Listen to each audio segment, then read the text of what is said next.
of Science degree from Central Michigan University and has been employed in the field of child abuse and neglect for over 10 years.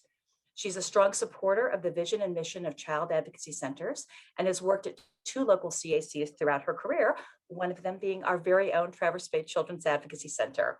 And while we were incredibly sad to see Carly leave our employment, as you can see, and you will see, she is doing amazing things with Homeland Security and helping out children across the country.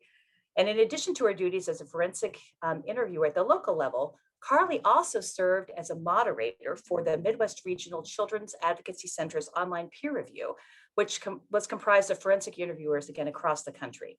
She is also a strong advocate of the multidisciplinary approach to assisting victims and their families and considers child forensic interviewing to be a true passion of hers. So outside of work, she enjoys spending time with her husband and their active toddler. So it's now my pleasure to introduce you to Carly. Hey, Carly, how you doing? Hello, thank you so much for that great intro. Yeah, like Ginger said, I'm really pleased to be here back in Traverse City, even if it is virtual with you all. Really excited to get started. But before we do dive into all of the topics that we're going to cover today, we would like to know who is in the audience. So I think Lauren's going to go ahead and kind of launch a poll question here. If you could just give us an idea of what type of field of work that you are in. Fantastic. We got a lot of CAC and family services, social work. Oh, wonderful. Oh, it's great representation. Okay. Fantastic. We're going to go ahead and end that poll right now. So you all can see who's comprised in the audience, and it looks like most of them are CACs and folks involved in family services or social work. So welcome everyone. We're so glad to have you here. And we actually have another poll question really quickly. If you can go ahead and launch that. Second poll, Lauren. We're interested in knowing how prevalent you think that human trafficking is in your corner of the world. You think it's very prevalent? Do you think maybe it happens, maybe not? Got a mixture. Okay. All right, wonderful. Okay, so about 50% say it's somewhat prevalent. All right, good information. And with that, Carly, we'll go ahead and kick things off for you. And let me go ahead and share my screen here. Where is that presentation? There it is. That's not it. Close. I was oh so close. There it is. Okay, you probably can't see that, can you? Share screen. All right. There we go. All right, thanks for hanging with me there, guys. All right, Carly, take it away. All right, awesome. Again, thanks so much for everyone being here. I saw the list of registrants. It looks like a lot of familiar names, which is awesome, and some new names as well, which is also just as exciting. Just to reiterate what Ginger already said about today's topic, we're going to be talking a lot about some really sensitive, intense stuff today. So this is a human trafficking awareness talk today. So please, disclaimer for anyone, if you feel at any time that it's too intense or anything like that, and you need to step away at any time, please just recognize that and do so. There is a therapist attending as well, and we will make sure that you are getting what you need if that's what you so choose. So a little bit about me really quick, so that you can get to know me if you don't already. Who is this gal? So like Ginger said, my name is Carly Bentley. I'm a forensic interview specialist for Homeland Security Investigations. I sit in our field office in St. Paul, Minnesota, which means that I cover Minnesota, North Dakota, and South Dakota. I am a lot of things. I'm a daughter, a wife, a mom. So you see my son there, he's 3, along with our dog Moose. We did bribe both to take this picture with treats, so know that I'm not above that. Wanted a nice picture to share with everyone. I am from the Traverse City area. You can see the little cherries there over Traverse City. A lot of times when I do presentations and I have this slide up, people wonder why there's cherries over Little Traverse City there, but I know I don't have to explain to most of you who are attending today, but I'm more specifically from the Lake Ann area, and actually went to Central Michigan University, as I know Ginger already said. I've been doing this job for 9 years and counting. I'm super passionate about this work and about the victims that we get to help, what we do. And I really hope that that comes across today. I do want this presentation to be as conversational as possible. So as questions come up, please go ahead and put them in the chat box, and Lauren will interrupt as needed. That's kind of how I like to do things. Just instead of me talking to you, it's nice to be more conversational. But yeah, since you kind of got a second to go ahead and meet me, I think it's important that you also meet victims of human trafficking, as that's our topic today. So to give you an idea, I have a video here, and I'd like you to keep in mind this particular individual throughout the duration of our time today. So we can go ahead and watch that. Hey, where you headed? You ladies from around here? Actually, I'm from Florida. Florida? Are we paying you to talk or to drive? My bad.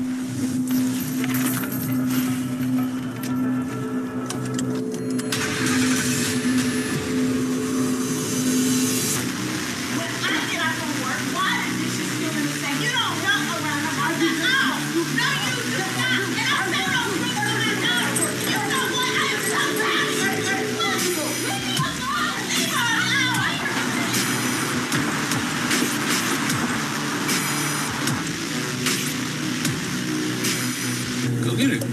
Not her. She's going to make us some money. Are you hungry? My man takes great care of us.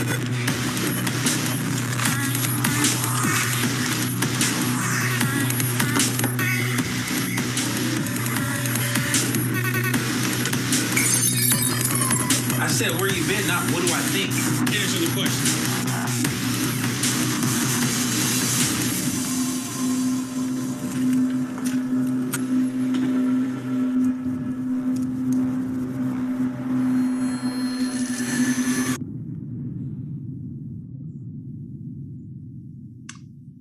So really intense, super powerful video. I get goosebumps no matter how many times that I watch that.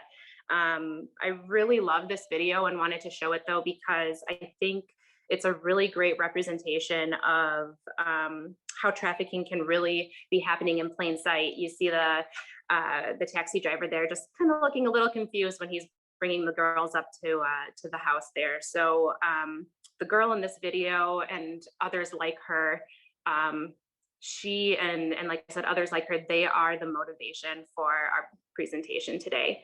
So I really want you to keep in mind her in particular.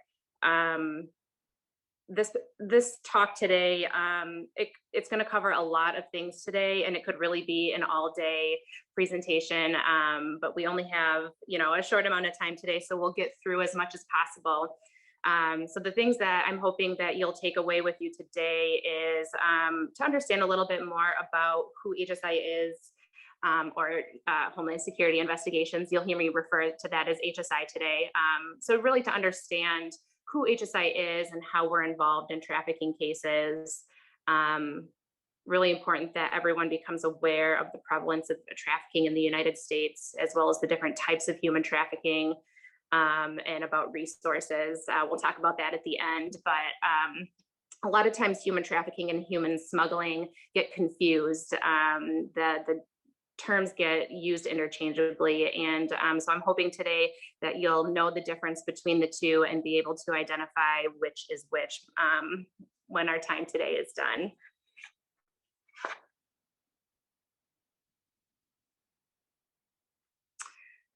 All right, so Homeland Security Investigations.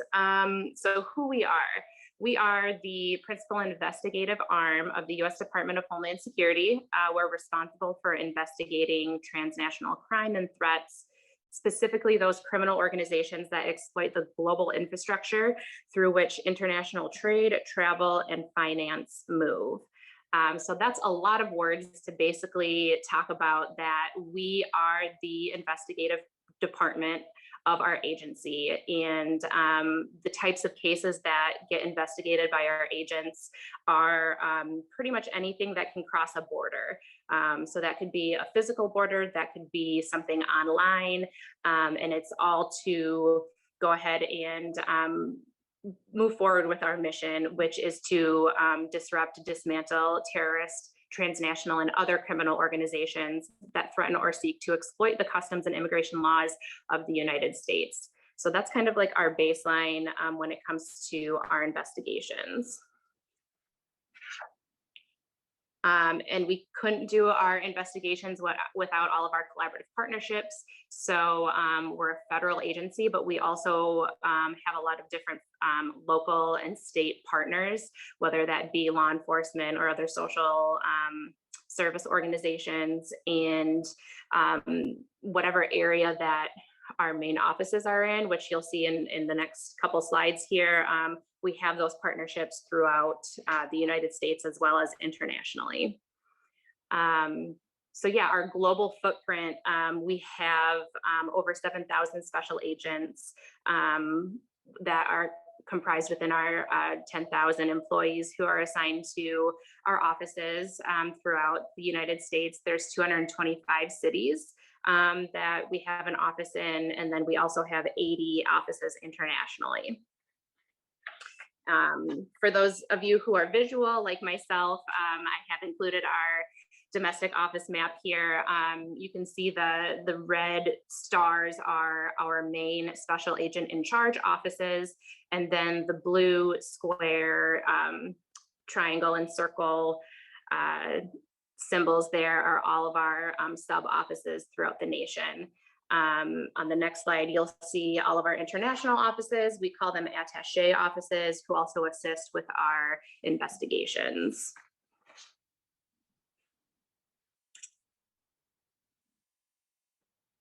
All right, so Homeland Security Investigations, we, like I said, investigate a lot of different types of crime, from financial crime to any type of drug crime, exploitation, trafficking. Ginger, you can go ahead and keep clicking. There we go. And our focus today, though, is going to be on our human trafficking and human smuggling investigations, and to learn more about that in general. So these are our HSI statistics for fiscal year 2020. I want to bring your attention, obviously, to our human trafficking statistics. So in fiscal year 2020, HSI arrested over 1,700 people in regards to human trafficking, and then just over 400 trafficking victims were either rescued or identified. I know we're really proud of that statistic, especially given that 2020 was also the year of COVID. So I think those numbers are fabulous, given the different struggles as a nation, as a world we had to endure. So I think it's really important to bring note to that as well. All right, so let's dive right in then to the definition of human trafficking. So according to the Trafficking Victims Protection Act of 2000, it defines human trafficking or severe forms of trafficking in persons as, and I don't typically like to read directly from my slides, but I think these definitions in particular are going to benefit from that. So the two main types of trafficking that we see are the sex trafficking and labor trafficking. So sex trafficking is a commercial sex act that's induced by force, fraud, or coercion, or in which the person induced to perform such an act has not attained 18 years of age. So you'll hear me use those words throughout the entire time today. Force, fraud, or coercion are the key elements that we need to prove this type of crime. Unless a person is not 18 years old, so meaning that they're a minor. We don't have to necessarily prove the force, fraud, or coercion because they are a minor, but they are the key elements to this particular crime. Labor trafficking is defined as the recruitment, harboring, transportation, provision, or obtaining of a person for labor services through the use of force, fraud, or coercion for the purpose of subjection to involuntary servitude, peonage, debt bondage, or slavery. So with both of these types of trafficking, one of the main things I want you to take away from this slide is that a victim of trafficking does not need to physically be transported from one location to another for the crime to fall within these definitions. I have a labor trafficking example later on that I'll talk about, but that little girl in particular, she was trafficked and she never left the house in which the crime was happening. So I think that's really, really powerful words, right? Because I think the word trafficking, everyone thinks like traffic. That means that, you know, there needs to be some movement for that. And that's not the case. Human smuggling, on the other hand, you do need that movement of people to be considered a crime of smuggling. So with Homeland Security Investigations for our fiscal year 2020, we arrested 3,700 people for that particular crime. But like I said, the smuggling definition, if we go to the next slide, is Hey, before we go to the next slide, Carly, really quickly, I apologize. Yeah. I don't know if your screen's looking like mine or not, but it seems like the layout's a little bit wonked, if you will. Yeah. Okay. That picture, why don't you talk about that picture over to the side that you pointed out to me the other day? So yeah, so this picture here, Ginger actually thought it was a video when we were kind of going through our technology stuff yesterday in preparation for today's meeting. But so yeah, the truck is coming through here, and I'm not sure if it was like infrared type cameras or what exactly. That's not my area of expertise, but the picture was captured, and you can see in the truck there that there are people in the back being smuggled into or across a border.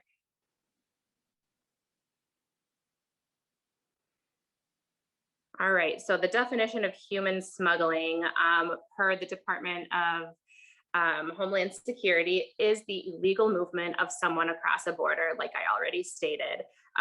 So when it comes to trafficking and smuggling and their differences, I think the best way to talk about that is that smuggling is a crime against a border. It's transportation based. Human trafficking is all about the crime against a person. The person has to be exploited in order for that crime to occur. They're extremely different crimes. Trafficking itself is a highly profitable crime, smuggling as well. But today we're going to really dive into exactly what happens in human trafficking. Because that is happening all over the United States. It doesn't matter if you're living in a suburb, in a rural town. I don't know if I would consider Traverse City such a rural town, but the Traverse City area is full of rural towns. So definitely important to think of your little town that you live in, as well as the big cities. Human trafficking is really known these days as modern day slavery.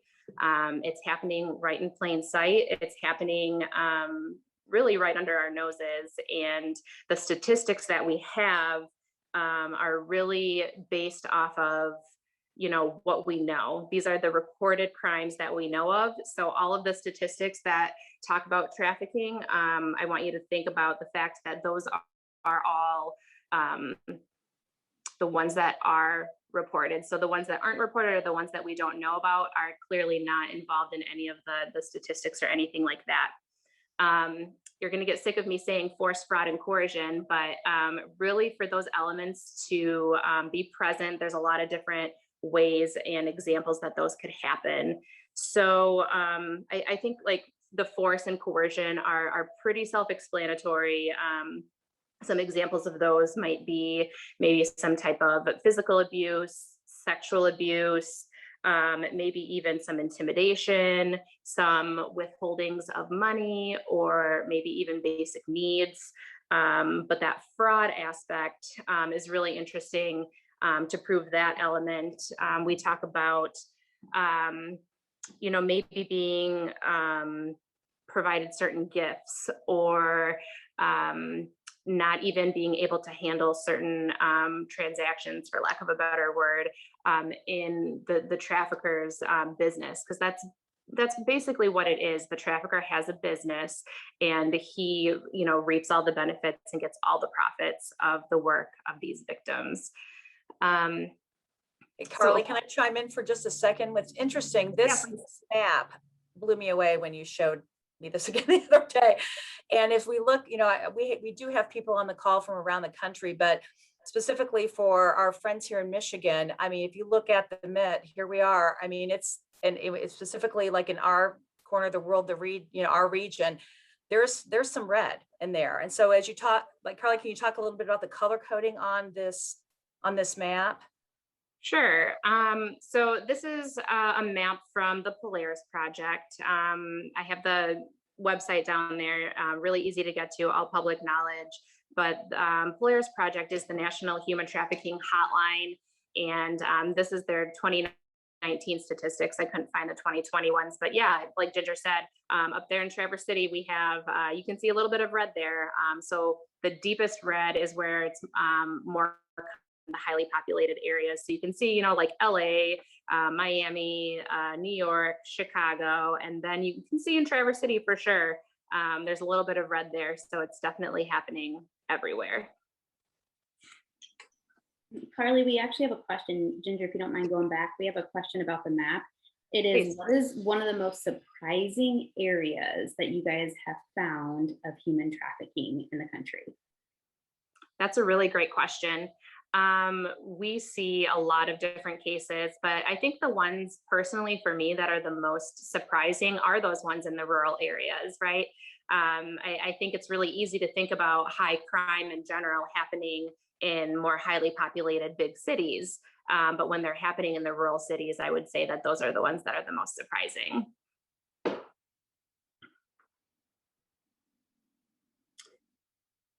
Next slide.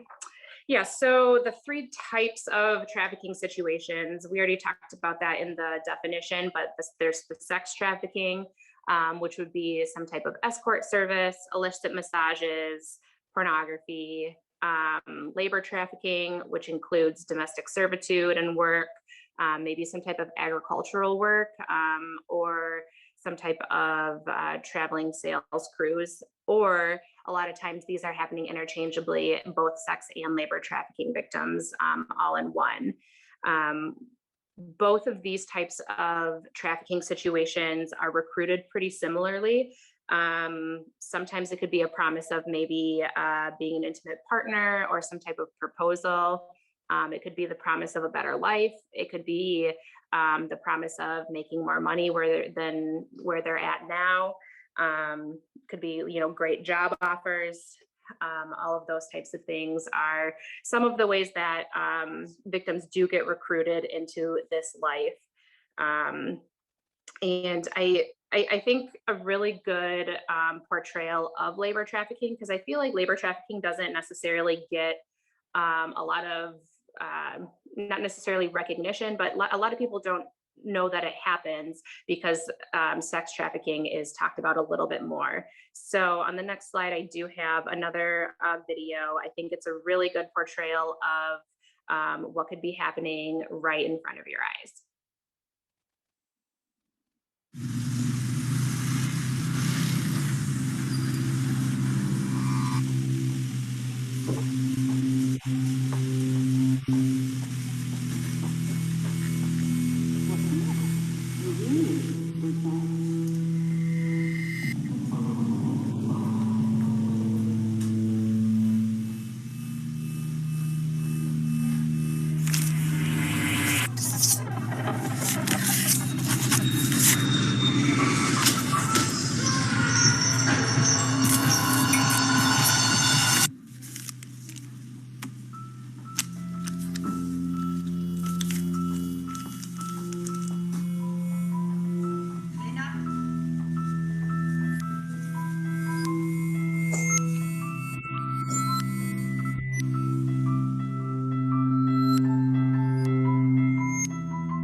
another really powerful video.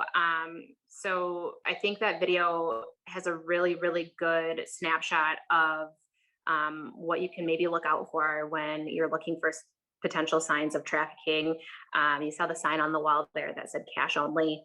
That's a big red flag. And then when the customer went and put her cash on the counter or on the table, the worker wasn't able to grab that cash. The what looked like maybe a manager was the one who came over and pocketed the money. So with labor trafficking, a lot of times they don't have control over certain finances, or sometimes they might not even have control over certain identification papers or documents like a passport, or maybe some type of ID or anything like that. So there's always that like control element, right? With labor trafficking too, we see a lot of people owing money that they can really never get out of debt from, that their trafficker, who a lot of times they refer to as their boss, is puts them in this debt for, whether it be maybe some housing or food or something like that. And that debt just continues to increase, and they are never able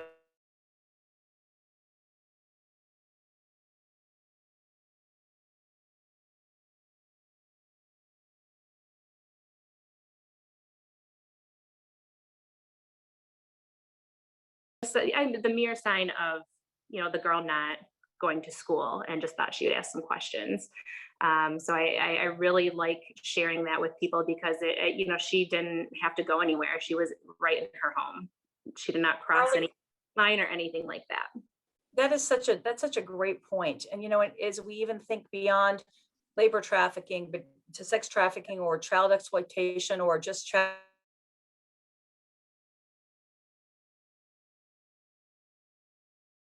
in general, but may feel that they have to know for themselves or find out or do the investigation themselves. What would you advise people to instead consider when they might have that gut instinct? Yeah, I would keep in mind, especially when you're calling law enforcement or if you're calling a hotline or even child protection services, the reason that those hotlines, for lack of a better word, exist is for suspected abuse and neglect or suspected crime. So I think that word suspected should be highlighted because it's not, a citizen's job to confirm or deny that something happened. Like that's the job of these other agencies and law enforcement personnel. So if you have that weird gut feeling, we all know what that feels like it just doesn't feel right. Important to act on it. You never know what might happen. Mm-hmm. And if I can just throw something in there too, if you do have a suspicion and you're a little bit nervous or hesitant about calling law enforcement or CPS or someone else, feel free to call a CAC, and CAC personnel either here in Traverse City or elsewhere would be happy to talk you through the process and answer questions that you might have. So thanks, Carolee. Yeah, thank you, Ginger. All right, so the difference between labor and sex trafficking, there are some similarities, but some differences. And here's the last video I would like to share with you all.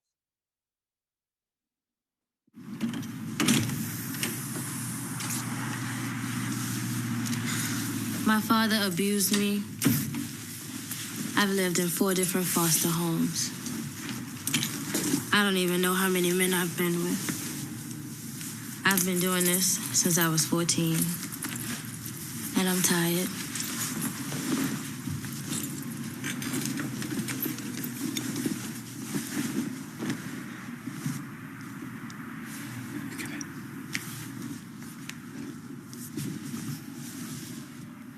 I don't like this.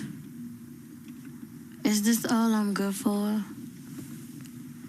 Do you even care who I am? Just relax.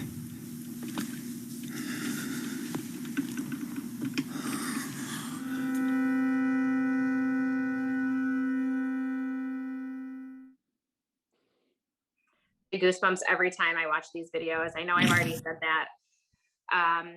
But I think if you don't have a physical reaction to watching some of these videos, I just think it's just human nature to really feel. And I mean, this is the reality of of what trafficking might look like. These are just examples, but it could be different no matter what the victim is going through. So some signs of sex trafficking. Someone you may know might be in a sex trafficking situation for, a variety of different reasons, not just, strictly on this list, but I know the CAC talks about the ACE score a lot. So adverse childhood experiences really increase the vulnerability of not only children, but adults too. So for those particular ACE scores that include maybe someone coming from a divorced home or, coming from a home where substance abuse is prevalent. There might also be a lack of maybe medical services or, a lack of shelter, basic needs, stuff like that are, just kind of some preliminary red flags. But more specifically, if you happen to see a child in particular who's maybe a little over-sexualized for their development, or maybe their verbiage that they're using is a little over-sexualized as well. Sometimes we see our trafficking victims, they talk about how their trafficker rewards them sometimes with food or maybe with an extra night in a nicer place to stay. Sometimes they get rewards of maybe getting their nails done or going to the dentist or even getting medical care. So if you hear any talk of something like that, that's something to kind of perk up about. There's a lot of controlling type factors. Maybe if you hear that somebody has video cameras throughout their home and that people aren't allowed to leave, really good things to think about. Another thing that we've heard from victims before too is that they're not allowed to call their family. They're not allowed to even have a cell phone sometimes. We see a lot of children and adult victims get branded by their trafficker. And that's like a literal branding with maybe a tattoo or a piercing or some type of scar or something like that. So again, more red flags. I know, Ginger, you and I were talking at your time driving through Ohio just recently. I think that's a really powerful story too, if you don't mind sharing.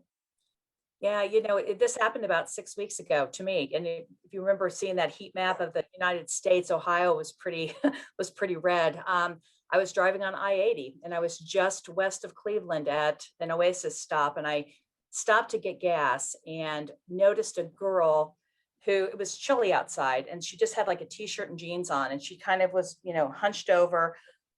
Just didn't seem, I don't know, something about it just didn't seem right to me. And she was walking towards the rest stop to go into the bathroom, I'm guessing. But we made eye contact quickly while I was pumping gas, and I should have followed her in, but I didn't. I finished getting the gas or whatever, and then I went into the restroom. And it's funny, those sensory things that you hear or whatever. There weren't many people in the restroom at the time. When I was through, I walked out, and there was a lady standing at the end of this long line of sinks who, it was just strange. She had her foot up on the sink and she was stretching like she'd been riding forever and, whatever. But she kept looking over at me, and I was kind of, checking her out and washing my hands. And then I heard a stall from the toilet flush in one of the stalls. And I didn't process it at the time, but like as I was walking out, I kind of thought, I wonder if that was that girl that was in the stall, and this was somebody associated with a trafficking situation who was just making sure that girl wasn't talking to anybody in the bathroom, making sure she was going to be done and, head back out to where the semis are or whatever it was. Anyway, so I, went and got some coffee, and then ended up getting back in my car and immediately called 911, because I thought, what, this is where my gut was saying, okay, something about this doesn't seem right. And the 911 operator on the other end was wonderful and, said, hey, thank you for the call. We'll send somebody out to check on it. I mean, I haven't heard anything back, but it's one of those things where it doesn't hurt to trust your gut and just make a call. If something doesn't seem quite right or feel quite right, oftentimes it isn't quite right. So it takes not much time on our part to make a call, but it really could mean the world of difference to somebody who is in a trafficking situation or is in an exploitive situation or an abusive situation. So I guess my point in this is trust your gut and make the call. So thanks for letting me share that, Carly. Yeah, I thought that was really important that you did. What a great story. In terms of you acting on your gut, I think that's really great. Um, so what we do know about abusers in general and traffickers, our perpetrators and targets that we're looking at who are committing these crimes is a lot of times they know the victims and the victims know them. So I know that that can be really difficult sometimes to want to call in when that they know each other. It's not a stranger situation. So just know that when you want to call in a tip or anything like that, you can always do it anonymously. So I really want to stress that too. You can always give your name, which we do recommend, because then whoever gets assigned the case can always follow up with you specifically about what you observed or what you experienced. But just know that that's an option too. On the next good question that just came Yeah. in. It's wondering when 911 should be called versus a trafficking hotline. Are there distinct differences? What are some good signs that they should know that this is when I call 911, this is when I should call a trafficking hotline? Yeah, great question. I think when in doubt, always just call 911. I mean, we all know the number, right? We all know, most of us have a cell phone. We all have access to some type of phone. I would say when in doubt, call that. But if it's a situation where you have the time to go ahead and look up the number, or maybe you have it saved on your phone after this presentation, I don't know. But really, it doesn't matter. It's going to get in the right hands no matter what you call. The next slide actually has a list of resources that are available nationwide. So that first one up there, the Department of Homeland Security's Blue Campaign. It's fairly new, just signed by President Trump in February of 2018. It's a national public awareness campaign by DHS, or the Department of Homeland Security, designed to educate the public, law enforcement, and other partners to recognize the indicators of human trafficking and how to respond appropriately. So the website is there, as well as that hotline number. You can go ahead and call there. Lots of great information on the website, and a lot of really good resources should you be interested in that. You've heard me talk about the Polaris Project throughout this talk today.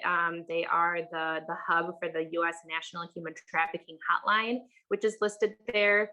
If you're not a caller, you're rather a texter, you can go ahead and the phone number is there, be free, or 233-733. If you jump on their website too, there's an option for a live chat option. So I think those are really great things there. Project iGuardian at the bottom. Looks like both of those got mixed up a little bit. So iGuardian is a specific Homeland Security investigation program. It's geared more towards things that happen online. So a lot of times traffickers and other perpetrators are, reaching out to kids online, whether they're pretending to be somebody else or maybe they aren't and they're pretending to be their real selves, but still that initial contact is happening online. So our iGuardian program is really focused on keeping kids and teens safe, and is a nice way for parents, teachers, really any adult to educate themselves on how to keep our kids safe online. So if that's something that you or someone you know might be interested in, it's all on the website there, or you can email the iGuardian at ice.dhs.gov. And you can also call to report a crime there, which is the same phone number up that's up there on the Blue Campaign. And then that final one, sorry, they got a little mixed up there. National Center for Missing and Exploited Children, which is also known as NCMEC. A lot of times when kids do go missing or are exploited, they get the tips directly to NCMEC, especially if there's suspicion of trafficking. So their number is really easy to remember. It's 1-800-THE-LOST. And we actually get a lot of our cyber tips from NCMEC. So they'll get, a variety of different tips regarding potential trafficking or child exploitation. And when that tip comes in, they'll go ahead and basically figure out if it's a tip or a victim that they've encountered before. And if it is, they do what they need to with that. But if it isn't, they go ahead and send those leads out across the country. And then certain law enforcement agencies are able to go ahead and investigate those cyber tips. Carly, what's interesting, if I could chime in for a second, I was Absolutely. at their website, and they were able to, I think they got like 17,000 different tips in 2020, or that they were able to identify 17,000 different kids, if I'm getting those numbers correctly, which is kind of amazing. Again, that's information coming in from across the country. And for those of you who've been online, whether it's Twitter or Instagram or another app, if you ever run across something that doesn't seem right or that may involve a child, and I know that in my work, I've run across some of that too. They have their cyber tip line is a very, very easy thing to use. So if you just go and look up the cyber tip line, you can go in and you can report what you've seen, and it goes into a large database. And Carly, can you talk a little bit about how NCMEC actually takes images and can match images and try to track history with kids that might be exploited? Yeah, so I only know kind of like the basic level. So just working with them, I don't work for them. So we might need to get a little more information from somebody who works there in particular. But the way that I understand how it works with our investigations, when a tip comes in, whether it be a picture or any information, they cross-reference it with the information they already have. A lot of the pictures and videos that come through are assigned a hashtag or a hash value. And so then they're able to track it that way. It's just another way to be confidential and to make sure that we're not using names. But yeah, once somebody's been identified, it's in their system. So then they know that it's something that has already happened. Hey, Carly, one other thing, kind of as we're looking for signs and just things to keep an eye out for, can you talk a little bit about hotels or motels, and some symptoms, or not symptoms, but signs that people can see that if there's like a child that's going in unaccompanied, or if there are a lot of people coming in out of a single room, that kind of thing. Can you talk a little bit about some of those signs? Yeah, Ginger, what you already said, those are definitely signs you can look out for. Again, I would just stress to really listen to your gut. If it just seems really, really strange or really weird, really, just a good indication that something is probably just a little off. But yeah, the traffickers utilize hotel spaces a lot because they're really easy, especially ones that are right off of like an expressway, for example, or maybe around big shopping centers or like more populated areas like that. But a lot of times we've found in some of our cases that sometimes even some hotel management and staff are aware of what's happening, but they've also been threatened or told not to say something. So just again, keep an ear out for just maybe some more controlling verbiage, some controlling behaviors, and just I can't stress enough just to really go with your gut. We have another really great question too. It seems demand is key to this problem. What are the current penalties and what can be done to make this crime with a bigger sting? And this person went on to say that if there was more severe penalties for buying prostitutes, maybe this would deter some men. How can we make this more serious of a crime and bigger penalties? Is there anything to be done? What do the penalties look like for anybody that is guilty of these charges?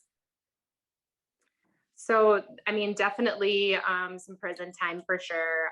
The statutes at the federal level kind of vary when it comes to, what somebody would get sentenced with. And it also kind of depends on their case. But I really think that education and awareness will increase the amount of reports, which will then in turn increase the amount of victims that we can potentially get to, which will in turn rescue and help these people that this is happening to.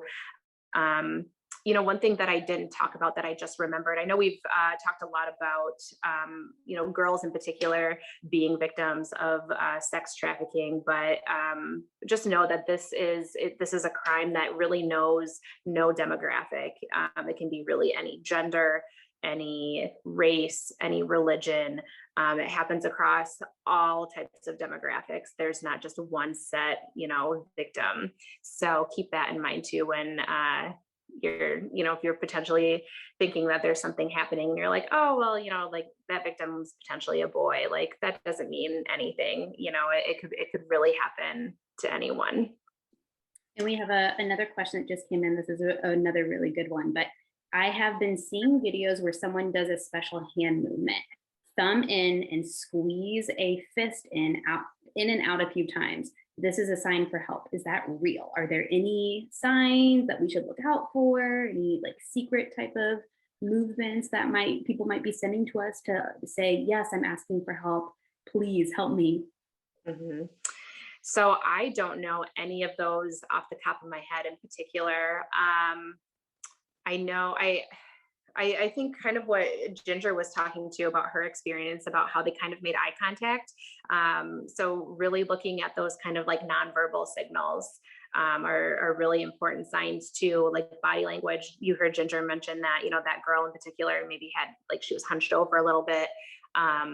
And not just like a victim's behavior, but the behavior of others too. So to bring your memory back to that first video that we showed of the taxi cab driver, a lot of control from that older female in the back seat, telling her to stop talking, basically taking her wallet from her, things like that. So just those types of signals.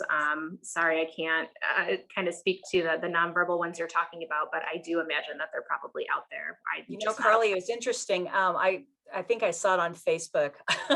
there was a video that was going around about, and I think I've heard this validated in other places that, if you're like talking with someone or you're Zooming or whatever, I don't know if it was how, like if you just have your like you tuck your thumb in and then do one of those. I don't know if that was, don't quote me on this, but is that right? Do you remember that? Okay. Anyway, there was like these kind of silent hand signals. So if you have someone, in your periphery who is there, it's a way to kind of keep talking and acting like everything is okay, but signaling to the person who's watching you that, what, something isn't right here. And then that person could then follow up. So I think that's the exact one they were referring to, Ginger. Okay. So Yeah. So good question. Yeah, absolutely. And, we talked a lot about the national resources, but you guys have a really nice local resource right in Traverse City, which is the Traverse Bay Children's Advocacy Center. And, Ginger and the staff don't know that I was going to say this, but they really do great work, and they open their doors. Not just the TBCAC, but CACs around the country open their doors to HSI to allow us to come in and conduct our interviews. And then they're able to get the local services and resources that the CAC is able to offer. So that includes our victims of trafficking. So another way to really support these victims and help them out is to help out all of your local CACs. So whether that's donating or giving a call about how you might be able to volunteer your time, I think is really, really a good way to give back to your community, because CACs are doing great, great work. Oh, thank you, Carly. Appreciate that and that plug. Oh, do we have any other questions, Lauren? We do. I'm glad you asked. So there's, I keep saying this for everyone, another great question. It is, how are most trafficking cases discovered? Victims of self-reports or by bystanders? So we don't hear a whole lot of self-reporting, but it does happen for sure. A trafficking victim that I spoke to a few months ago actually was self-reported because she actually was on Facebook, and in one of her local Facebook groups, she felt like somebody was a minor and was really being exploited and enticed. So she reported that situation, and then in turn of reporting that, she talked about her experience in a different state where she was trafficked. So I was able to talk to her about both situations. So self-reporting does happen. A lot of times these tips are coming in from just people like us who just had that gut feeling and reported something, had a tip called in, whether that's from someone, who's just, a community member, or if it's somebody in more of a professional status, whether that's, like law enforcement or child protection, who had a case and they needed to report something, but they really do come from all different types of reporting sources. Carly, to that point, because I've heard that it's just incredibly hard for trafficking victims to come forward because of the control and fear factor and everything that their pimps or bosses or whatever have over them. So there are times when they have a chance sometimes to even disclose or let somebody know that they're in trouble, but they're still under such control that they find it really hard to do that. Is that part of that control too is isolation? A lot of times they're so isolated, whether that's literally not having a cell phone or an access to the internet. They're isolated because they're not allowed to leave the house. So there's all different types of ways that they can be isolated, and that definitely plays into whether or not they're going to self-report or not. And this may have been kind of answered with the answer that you just gave. But somebody wants to know, how do you distinguish the difference between sex trafficking and sex work by choice? And maybe it is that separation of a long time, but is there a distinct difference in how you know if somebody is being trafficked versus like actually choosing that this is my work? So I would bring you back to that definition of trafficking. If you know for sure that they're a minor, it doesn't really matter, because they can't legally agree to do legal prostitution because they're under the age of 18. If it's an adult, that's a little different story. But again, I would still stress, like, if you have that suspicion, that's all you need. You don't have to have any facts or any, concrete evidence of sorts. Leave that to law enforcement and child protection and anyone else who might get involved.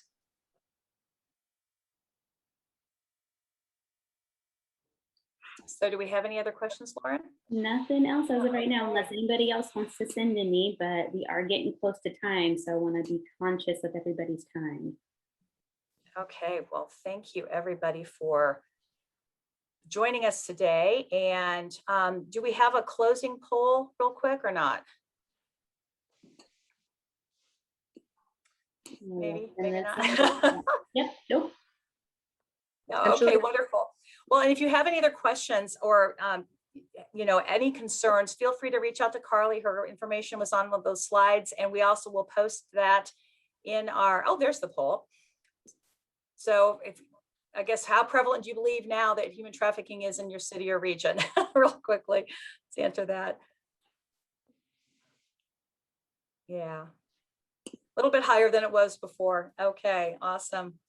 Thank you everybody for completing that poll. We appreciate it. Yeah, you know what? Actually, Garrett would like to say a couple of words. So go right ahead. Thank you. Experience matters. When I came here 3 years ago from the city of Chicago, I didn't even know what a child advocacy center was. Now I do. If I want an interview of a minor done correctly, I come here, work with people who are experienced, learn the resources that are out there. And if you get a bad guy who's sentenced to a really long time, get press on it. Put the press out, tie it to a public service announcement. If you know a victim of human trafficking or someone who's being human trafficked, call this phone number. That's important. Get the press out when you get a guy who gets a big time sentence, and tie it with a public service announcement.